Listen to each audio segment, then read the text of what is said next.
Thank you, Ratna. And thank you, Ratna, also for giving me the chance to speak on this issue. Adolescence, जैसे हम लोग कहते हैं ना, it's a period of stress and storm. हमको दिखता नहीं है. वी थिंक कि एडोलेसेंस बड़े मजे में है, कोई उनको रिस्पॉन्सिबिलिटी नहीं है, कोई कुछ नहीं है, अरे खाली पढ़ने को ही तो बोलते हैं. But actually, adolescence is the period of storm and stress. होता क्या है कि हम लोग जैसा सोचते हैं वो लोग वैसा नहीं सोचते हैं. So to know about the brain changes in teens we need to understand the psychological development होता कैसे है. तब then we will be able to understand कि आगे हमें करना क्या है या पहचानना कैसे है कि that this child is in A stress and storm. वो कहते हैं कि हमारे माँ बाप को हमसे इतनी सारी आशाएं होती है. हम कहते हैं कि अरे भाई खाली पढ़ने को ही तो बोलना है. वो कहते हैं हमें रिलेशनशिप्स देखने होते हैं. हम कहते हैं अरे अभी क्या वो सब करना है. तो क्या उनके ऊपर स्ट्रेस होता है या नहीं होता है, और होता है तो हम क्या कर सकते हैं उनकी मदद के लिए. I think we need to understand the difference between normal and abnormal behavior and introduce some adolescent friendly strategies. हम एकदम फ्रेंड्स तो नहीं बन सकते पर कुछ कर सकते हैं. तो एज पर WHO, यूनिसेफ सबके डेफिनेशन के हिसाब से अब हमारा एज ग्रुप सिर्फ 10 साल से 19 साल तक बंधा हुआ नहीं है. अब now young adolescence and young adolescence, अब यंग एडल्ट्स भी आ गए हैं उसमें. 18 to 24 एज भी उसी में आ गया है. So these young people are about 40% of world's population is less than 25 years. तो हमें अब 22% नहीं, अभी 40% की बात करनी है. इतना ज्यादा हमारा बढ़ गया है. Next slide. जैसा कि पूनम कह रही थी, न्यूरो डेवलपमेंट जो होता है, MRI सीरीज किए गए, उसमें देखा गया कि 5 साल के बच्चे का तो सबसे बड़ा ब्रेन होता है, पर वो कटता छटता जुड़ता सब रहता है. So you have neuro circuits forming and you have pruning as well. So होता क्या है इसमें कि 20-24 साल तक भी न्यूरो डेवलपमेंट पूरा नहीं होता है. जैसा कि आप यहाँ देख रहे हैं, 20 साल का भी ब्रेन कंप्लीटली मैच्योर नहीं हुआ. कहने का तात्पर्य ये है कि पीछे से ब्रेन के आगे की तरफ डेवलपमेंट होता रहता है. और सबसे पहले जैसा पूनम ने कहा कि रिस्क टेकिंग वाला जो हमारा एमिगडाला वो मैच्योर कर जाता है. तो जो 18-19 16-17 साल वाले बच्चे होते हैं, उनका ब्रेन होता है ऐसा गाड़ी जिसमें ब्रेक नहीं लग सकता, क्योंकि सामने का ब्रेन जो सेंट्रल वाला ब्रेन होता है, जो फ्रंटल लोब होता है, जिससे हम अपने इमोशंस पर ब्रेक लगाते हैं, सोचते हैं, विचारते हैं, वो 24 साल के बाद ही मैच्योर होता है. इसको अपने परिप्रेक्ष्य में रखते हुए then we need to learn the behavioural patterns. Next. So जैसे जैसे ब्रेन ग्रोथ होता है, रिमेम्बर, सर्किट्स बनते हैं. जैसे आपके घर के सर्किट्स आप लोग बनाते हैं, इलेक्ट्रिकल सर्किट्स, वैसे ही सर्किट्स बनते हैं. सर्किट्स बनते भी हैं और सर्किट्स घटते भी हैं.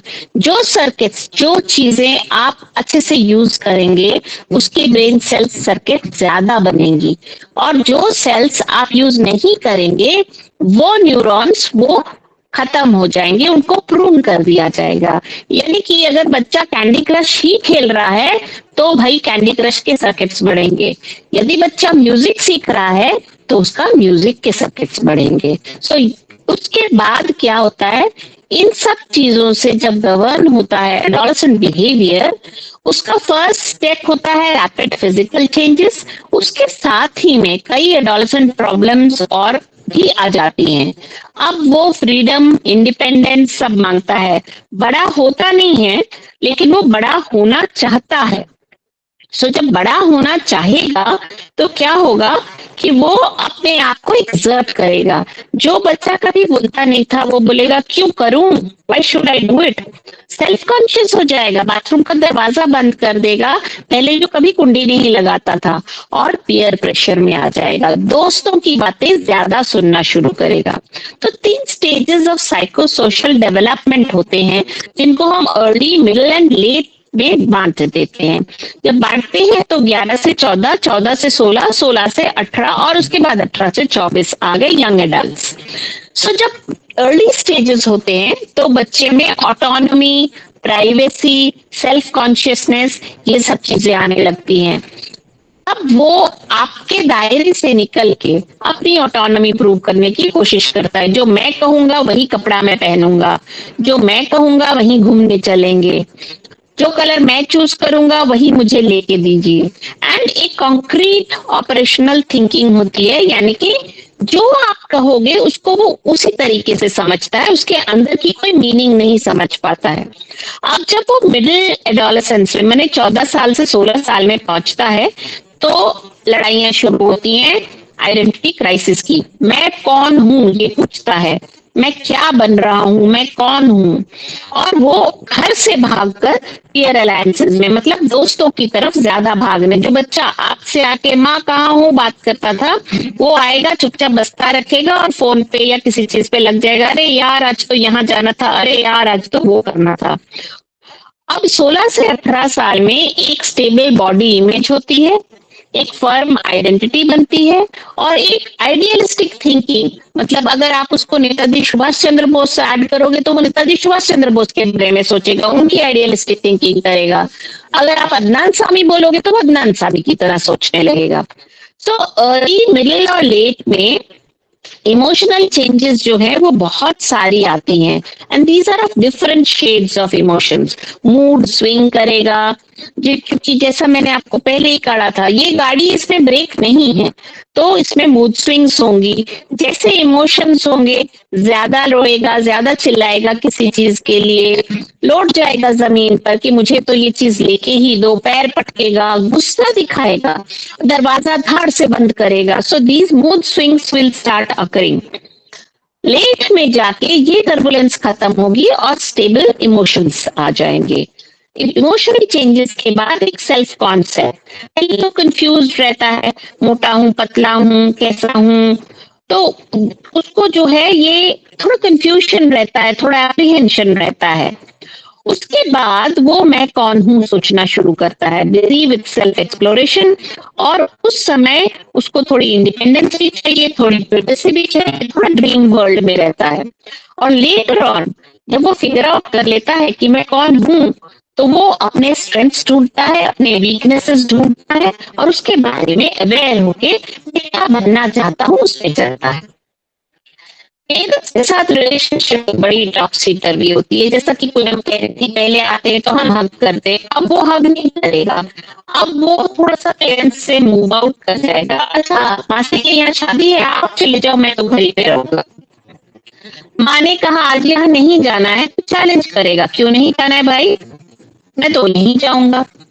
Then boundaries set by parents, जैसा कि हम कह रहे हैं, लव, लिमिट एंड लैटिट्यूड, तीनों चीजें करनी होती है, थोड़ी लिमिटेशंस भी करनी होती है। तो वो पूछेगा क्यों, उसके लिए आर्ग्यू करेगा, और रिफ्ट होगा between parents and the child. Later on stage में वो वापस फैमिली फोल्ड में वापस आएगा, रिलेशनशिप को समझेगा। अब जब वो बड़ा हो रहा है, 16 साल 18 साल पे, तो फैमिली के रिस्पॉन्सिबिलिटीज को समझेगा, और फिर थोड़ा सा माँ पिता की तरफ, अपने भाई बहन की तरफ एक एम्पैथेटिक एटीट्यूड रखेगा।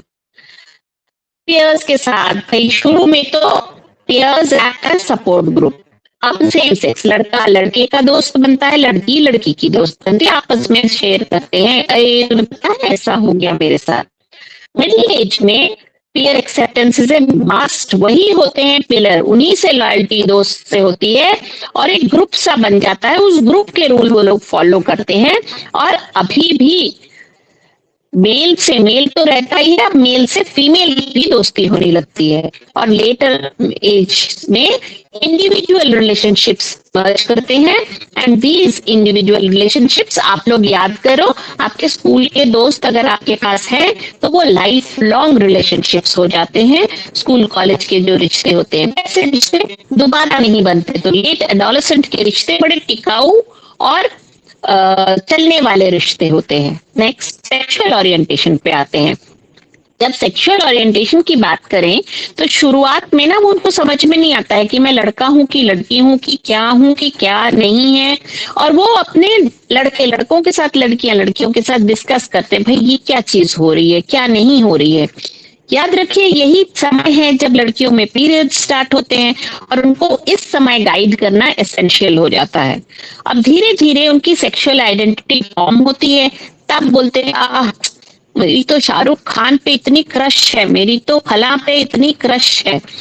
और उसके बाद वो इंडल्ज करने की अपॉर्चुनिटीज, पापा का थोड़ा सिगरेट चुरा लिया, या कहीं वाइन दिख गई तो उनकी बोतल आधी खाली कर लिया, पानी डाल दिया। फिर लेटर ऑन व्हाट हैपेंस कि the adult sexual orientation is finalised and then they commit to long term relationships. क्या होता है कि तब जो है वो सोचने लगते हैं आगे क्या। अब changes in all their psychosocial life, in their physical life, अब इतने सारे changes होंगे तो obviously there are problems which will arise.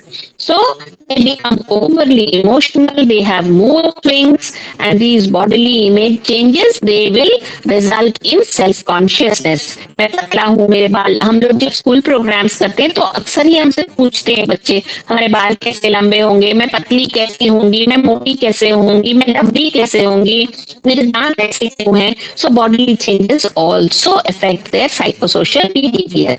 तो चिल्ड्रन एक्चुअली क्या करते हैं कि ये लोग इस समय, जैसे मैंने बोला ना, दे हिट देयर प्यूबर्टी, तो लड़के लंबे गैंगली से हो जाते हैं, एंड दे थिंक कि क्या हो रहा है हमारे साथ।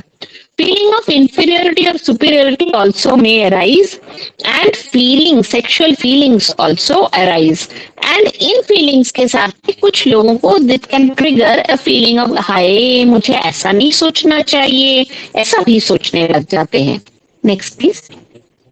तो साइकोसोशल इश्यूज में कुछ मेंटल डिसऑर्डर्स हो सकते हैं, कुछ ईटिंग डिसऑर्डर्स हो सकते हैं, कुछ बिहेवियरल डिसऑर्डर्स हो सकते हैं, जैसा मैंने बोला कि कंडक्ट डिसऑर्डर्स या अपोजिशनल डिफाइंड डिसऑर्डर, मैंने बहुत ही ज्यादा उजड़ बिहेवियर, नहीं करना, आपकी बात नहीं सुननी, मुझे हर बात में ऑपोजिशन करना है।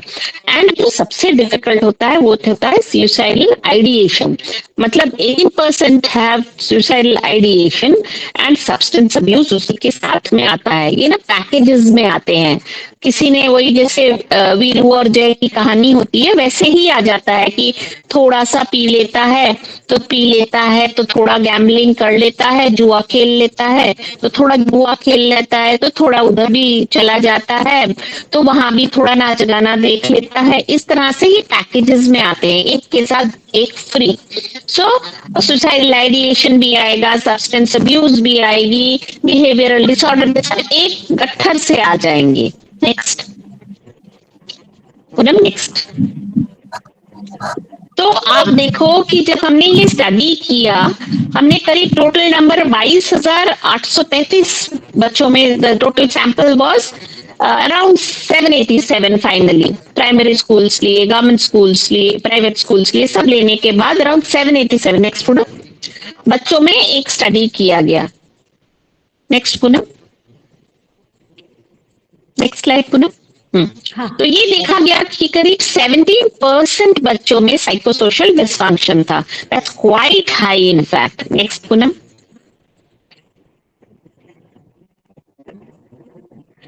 तो अगर साइकोसोशल डिसफंक्शन होता है तो ये बच्चे क्या करते हैं, ये एक मैलएडैप्टिव क्विक फिक्स ढूंढते हैं।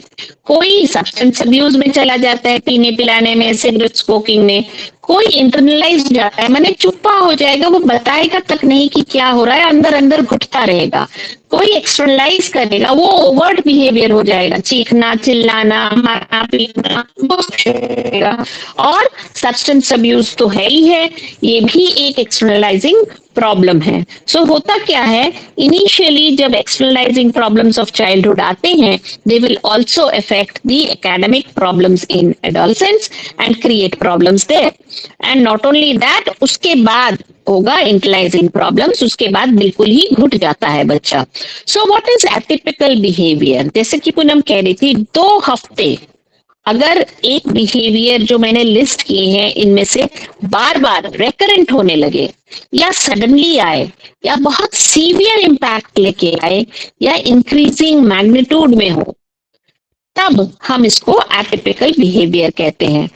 सो एज पर एज ना होना, या anger aggression out of proportion होना, या सेल्फ हार्म करना, हाथ के ले रहे हैं या सर ठोके ले रहे हैं, या सुसाइडल एक्ट या थॉट की हाय मेरी तो अब जिंदगी गई। सडन चेंजेस इन मैनरिज्म्स, या तो बहुत हंसना शुरू किया, या बहुत बोलना शुरू किया, या बिल्कुल नहीं बोलना शुरू किया। देन अगेन एडिक्शन अगर होता है, gadget addiction, pornography addiction, substance अभी तो कितने ही एडिक्शन आ गए हैं। तो स्लाइड्स चली गई, मेरे को तो दिख रही है। And then if there is destructive behavior, तोड़ फोड़, लाइंग, पैसा चुरा रहा है, या आपने सुना होगा आजकल पापा के पुलिस वाले हैं, उनके पापा के पिस्टल लेके गोली मार दी, तो वेपन यूज करना, एंड रिफ्यूजिंग और रिफ्यूजल और क्रॉनिक एब्सेंटिज्म, या स्कूल नाम करके गया पर भाग गया, स्कूल पहुंचा ही नहीं। नेक्स्ट पूनम। सब्सटेंस अब्यूज, अब किसने नहीं ट्राई किया होगा, आप लोग अपनी सोचो कि सिगरेट टोबैको तो स्टार्ट कर ही देते हैं, पर एक कश भी लेते हैं अगर, the study says that 1/6 of adolescent smoke cigarettes every day. तो एक कश लेना भी एज के साथ, आप देखिए मैंने यहाँ दिया है जो चार्ट, उसके हिसाब से आप देखो 1/6 था स्मोकिंग, और एक परसेंटेज जो है अगर आप देखोगे तो not a very small number are actually smoking, पर एक कश भी काफी घातक होता है। नेक्स्ट। जितनी अर्ली शुरू करेंगे उतनी अर्ली प्रॉब्लम्स बढ़ेंगी, बिकॉज एक्सपेरिमेंटेशन का एज है, इम्पल्स का एज है। So the chances of becoming addicted if you start before 14 years of age becomes much greater, because these drugs ये pleasure neurotransmitters की तरह dopamine production करते हैं। अगेन स्लाइड चलेगी पूरी। तो and they will give pleasure, और वो pleasure child जो है he will seek every time that he takes it, so he will seek that pleasure, तो उसके ऊपर एक addiction हो जाएगा बच्चे को। नेक्स्ट। मेजर रिस्क फैक्टर्स है क्या, जो बच्चों में पर्सनालिटी चेंजेस होती हैं, जो बच्चों में फैमिली प्रॉब्लम्स होती हैं, जैसा पूनम कह रही थी, रूट्स होने चाहिए उनके पास, ये कहते हैं दलाई लामा की, let them fly but they should have roots to come back to. तो family is a very important aspect for prevention of any kind of psychosocial behavior in a child. And socially, those who have friends are more tolerant, those who are having family who is taking drugs, who is drinking alcohol, who is taking cigarettes are more prone to all this. हम लोग जब पंजाब गए तो हमने देखा हमारे friend के family में फादर ने लिया और बोला आजा एक पैग तू भी लगा ले करके बेटे को भी इनवाइट कर लिया। So that is not done actually. Conduct disorder जब बात करते हैं तब कहते हैं that a pattern of persistent anti social behaviour that violates the rights of others and leads to problems in social relationships. So ये है ऑपोजिशनल डिफाइंड डिसऑर्डर। इसके अलावा भी कंडक्ट डिसऑर्डर की बात करें तो it persist once it occurs beyond the age of 18 and ऐसे लोग जो है ऐसे बच्चे they land into anti social behaviour. अब मैं आपको एक केस आया था उसके बारे में बोलती हूँ। 12 साल का था, ही वाज फर्स्ट, तो पापा उसके अच्छे से पिटाई लगा देते थे। रिजल्टेंट ये हुआ कि वो बच्चा वाज एग्रेसिव एट स्कूल। तो वो बाकी बच्चों की पिटाइयाँ लगा देता था। अब बच्चों ने जा जाके शिकायतें शुरू की, टीचर्स पनिश करना शुरू हुए उसके, stand up on the bench, wall की तरफ मुंह करके खड़े हो जाओ, बाथरूम नहीं जाना। तो वो सुसु बच्चा बन गया क्योंकि सुसु निकल जाती थी। अब वो ड्रॉप आउट हो गया स्कूल से, मुझे स्कूल ही नहीं जाना। फिर उसके बापू ने कहा कि भैया क्या करेगा तू, जा, उसको एक जगह एक छोटी सी टेबल साफ करने की नौकरी दे दी। तो वो जो है अपने कोवर्कर से लड़ाई झगड़ा, उसके बाद अल्कोहल लेना, फिर जब उसने शराब पी के इधर उधर फालतू बात करनी शुरू करी तो पुलिस भी ले गई उठा के। अल्टीमेटली थक हार के उसको जब साइकियाट्रिक कंसल्टेशन किया गया, then it was found that he had a conductive disorder and substance abuse disorder. तो ये बच्चा अगर 12 साल में ये conduct disorder, had we been vigilant and discovered this conduct disorder, may be we would have taken care of this child. Next. तो like course persistent offenders हम कुछ लोगों को बोलते हैं, they have problem with self-regulation. They are poor, they are male, they perform poorly in school, and एक factor again parenting का is very protective. So harsh parenting होती है इन बच्चों में, and they are very aggressive. Even as early as 8 years. नहीं हमारा बच्चा थोड़ा शैतान है, ऐसे कह के टाल देते हैं, but actually he is a very aggressive child. And कभी कभी उनको ले जाते हैं दिखाने के लिए कि तो ADHD है इस बच्चे को, अटेंशन डेफिसिट है इस बच्चे को, but actually they are persistent offenders क्योंकि इनकी हार्श पेरेंटिंग होती है। नेक्स्ट पूनम। अब जब देखा जाए कि कब मेंटल डिसऑर्डर्स आते हैं, तो मेंटल डिसऑर्डर्स 10 से 20 साल के अंदर, देखिए हाईएस्ट पीक है 14-15 साल पे। Depression, bipolar disorders, schizophrenia, anxiety, panic disorder, ये सब वही 14-15 साल के आसपास अगर आप विजिलेंट रहोगे तो आप डिस्कवर कर लोगे। अगर यहाँ अनडिटेक्टेड चला गया तो वही पेशेंट की तरह हो जाएगा, पूरी जिंदगी बिगड़ जाएगी बच्चे की। अब डिप्रेशन के कुछ इमोशनल सिम्टम्स होते हैं। डिप्रेशन अगर बच्चे को हो तो सबसे पहले खाना पीना छोड़ता है। डिप्रेशन होता है तो उसको सोने में डिफिकल्टी होती है। डिप्रेशन होता है तो टायर्ड फीलिंग लगती है।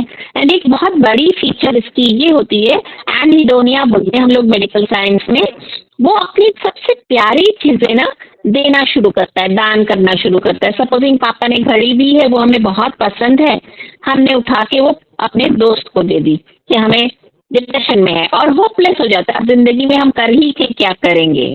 बट रिमेम्बर, शुरुआत में तो लड़के डिप्रेसिव बाउट में जाते हैं, बट लेटर ऑन लड़कियां जो हैं जब पोस्ट प्यूबर्टल होती हैं, वो कई कारण होते हैं उसके, वो धीरे धीरे ज्यादा डिप्रेशन में जाना शुरू करती हैं। तो लड़कियों के ऊपर आपको डिप्रेशन के लिए खास ध्यान रखना है। नेक्स्ट। अब कोटा के तो आपने सुने ही होंगे, रोज ही वहाँ एक सुसाइड होता है। इस साल अब तक 27 से ज्यादा सुसाइड कोटा में हो चुके हैं। तो एक एकेडमिक प्रेशर जब बिल्डअप करता है, जहाँ पेरेंटिंग की बात करते हैं, हम कहते हैं हमारे जैसा बने, हमसे अच्छा बने, हमारा बच्चा है इज्जत रखेगा, हमारी नाक ऊंची होगी। जहाँ हम उसको प्रेशर करना शुरू करते हैं, वहां पर उसके ऊपर एक साइकोसोशल इफेक्ट होना शुरू करता है। तो जितने बच्चों ने वहां सुसाइड किया था, सबने यही सोच के सुसाइड किया था कि death will be more peaceful and effortless than going through the dilemma of artificially doing what parents want them to do. So again, parenting in this life becomes a very, very important factor. So 20% of high school students think about suicidal ideation.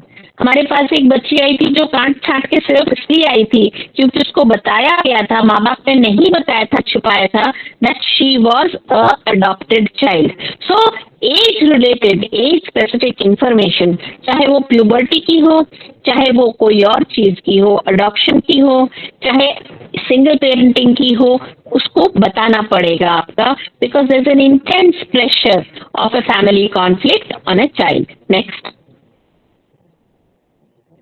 Red flags की बात, yes, मैंने अभी कहा था कि बच्चे अगर indirect expression, या कोई भी बच्चा क्यों बड़ा भी इनडायरेक्ट एक्सप्रेशन करे डेथ विश की कि अब क्या रहेगा मेरी जिंदगी में, अब तो मर ही जाऊं तो अच्छा है। मूड चेंजेस हो, जो बच्चा बहुत स्पोर्ट्स पसंद करता था वो छोड़ दे उसकी फेवरेट एक्टिविटी, मूड चेंज होके वो चुपचाप अपने कमरे में बैठा है, किसी फंक्शन में नहीं जा रहा है, उसको गाना पसंद था अब नहीं पसंद कर रहा है, अपने फेवरेट पोजेशंस दे रहा है, एकेडमिक्स डाउन जा रही है, जो बच्चा 90% तक था वो 20% तक रह गया।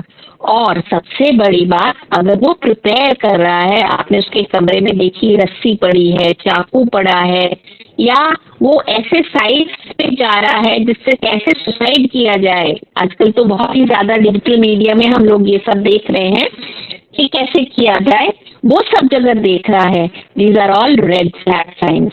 और जहां हम मीडिया की बात करते हैं, इससे भी साइको सोशल बिहेवियरल चेंजेस होते हैं और इससे भी रिस्की मटेरियल जाता है, और जो रिस्की मटेरियल जाता है उस पे हमारी बुलिंग, ब्लैकमेलिंग सभी चीजें होती हैं। साइबर बुलिंग का नाम तो आप लोगों ने सुना ही होगा, and therefore it is necessary that we educate them on media issues also. Next, cell phone से एक तो देखिए मैंने थर्मल हीटिंग की फोटोग्राफ लगाई है। दीज आर और फोटोग्राफ जिसमें आप देखिए सेकेंड पिक्चर में आपको दिखेगा कि थर्मल हीटिंग कितनी ज्यादा होती है सेल फोन से। और द नेशनल सेफ्टी काउंसिल ये बोलता है कि while driving if you use a cell phone, nearly 1.6 million crashes occur every year due to texting, driving, use of cell phone। तो मीडिया इश्यूज तो बहुत तगड़े हैं हमारे, हम जेनरसली यूज करते हैं उस चीज को जिसको हमें इंफॉर्मेशन सीकिंग या इंफॉर्मेशन देने के लिए यूज करना चाहिए।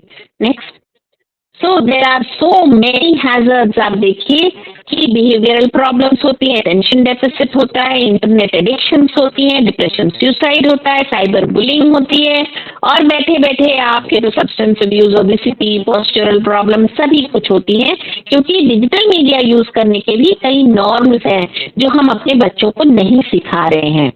अब थेरेपीज में हम लोग कुछ दवाएं यूज करते हैं, कुछ साइकोथेरेपी एडोलेसेंट को देते हैं, कुछ फैमिली को हम चेंजिंग पैटर्न्स है उसमें फैमिली थेरेपी देते हैं। और प्राइमरी प्रिवेंशन में जैसा कि पूनम कह रही थी, सबसे बड़ी बात है लाइफ स्किल्स सिखाना, चाहे वो मीडिया दिखाकर, चाहे वो न्यूज़पेपर हो, चाहे वो स्टोरीज सुनाकर, हमें अपने बच्चों को ये लाइफ स्किल तो सिखाने हैं। अगला Poonam. So how to protect adolescent health, हमारे अपने स्टेबल रिलेशनशिप्स बच्चों को दिखाने हैं। आपस में झगड़ के हम अपने बच्चे को, एडोलेसेंट को स्टेबल नहीं बना पाएंगे। रिलीजियस जो बच्चे होते हैं, जिनके स्पिरिचुअल एंकर्स होते हैं, वो थोड़ा बहुत आप लोगों को एक तुलसी पे दिया ही जलाएं, रेगुलरली जलाएं, कोई रामधुन सुनाएं वो भी सुनाएं। नवरात्र चल रहे हैं आप, उसमें उनको थोड़ा बहुत रिलीजियस प्रैक्टिसेस या कोई कहानी ही सुना दें। ये सब अगर करेंगे तो उनमें थोड़ी सी स्पिरिचुअलिटी देखा गया जिन बच्चों में होता है। हम सिर्फ रिलीजन की बात नहीं कर रहे, हम स्पिरिचुअलिटी की बात कर रहे हैं। They are better off and they are less vulnerable. And realistic expectation रखिए भाई, अगर वो 60% है आप खींच तान के 77% बना देंगे, 101% नहीं बना सकते। सो थोड़े रियलिस्टिक बनिए। और जिन्होंने भी 3 इडियट्स देखा है वो मेरी बात से एग्री करेंगे कि ज्यादा जोर देने से ना बांस की तरह है, ये फ्लेक्सिबल नहीं है, टूट जाएंगे। नॉट ओनली दैट, अब आप एक लविंग रिलेशनशिप में उनको रखिए, उनको लर्न करने दीजिए थ्रू देयर मिस्टेक्स। हम लोग सबसे ज्यादा क्या करते हैं, गिरा तो दौड़ के जाता है, मेरा बच्चा गिर गया, अरे उसको उठने तो दीजिए। उसको मिस्टेक्स नहीं होंगे तो वो कैसे सीखेगा कि आगे रेजिलिएंट कैसे होना है, निकल के कैसे आना है। सो लास्ट में पूनम की तरह मैं भी आपको एक अच्छी सी कहानी सुनाती हूँ, एक कौवे की, कि उसने कैसे लाइफ स्किल को अपनाए। हमने काले कौवे की कहानी तो हमेशा से सुनी है, द थर्स्टी क्रो की कहानी, but remember the thirsty crow, उसने सारे लाइफ स्किल्स अपनाए थे। उसने क्या किया, उसने आके पहले चारों तरफ देख के समझा, पहले सेल्फ अवेयरनेस की, भाई मुझे प्यास लगी है, तो उसको जब समझा तो उसने चारों तरफ देखा, भाई पानी कहाँ है, पानी देख के उसने ध्यान दिया कि उस पानी यहाँ है, एंड इसको समझ के उसने देखा कि पानी पी सकता हूँ कि नहीं पी सकता हूँ, और उसके बाद उसने पानी पीने के लिए जुगत लगाई, पत्थर डाले, तो उसने क्रिएटिविटी की, कोपिंग किया, प्रॉब्लम सॉल्विंग किया, और उसके बाद पानी पिया और उड़ गया। के पत्थे कौवे ने तो पत्थर डाला था, आज का कौवा होता तो स्ट्रॉ ला के डाल देता, इतनी मेहनत नहीं करता और पी के उड़ जाता। So remember that authoritative parenting, जिसमें लव लिमिट और लैटिट्यूड है, वो बहुत ही एसेंशियल होता है। रिलैक्सेशन स्किल्स बच्चे में पहले से डालिए, कोई खेल, कोई हॉबी, कुछ नहीं तो लाफ्टर क्लब, आप गाइडेड इमेजरी, योगा, कुछ उसको करना चाहिए। एंड एक हेल्दी लाइफस्टाइल के लिए एसेंशियल है कि प्रॉपर न्यूट्रिशन मिले, प्रॉपर खाना मिले और प्रॉपर स्लीप मिले। सो बहुत से प्रोटेक्टिव फैक्टर्स हैं जिसमें क्लोज फैमिली रिलेशनशिप्स जो है वो मायने रखता है। उनको सोशल कॉम्पिटेंस ट्रेनिंग दीजिए, कम्युनिटी में कैसे बिहेव करना है, और वो community wide interventions which are aimed, उनसे इंट्रोड्यूस करिए। आपको कई एनजीओज मिलेंगे, रत्ना ही है वही आपको काफी अच्छे से गाइड कर देंगी कि कैसे बच्चों को हम लोग कर सकते हैं। So that's it. Thank you so much, all of you, for listening to me.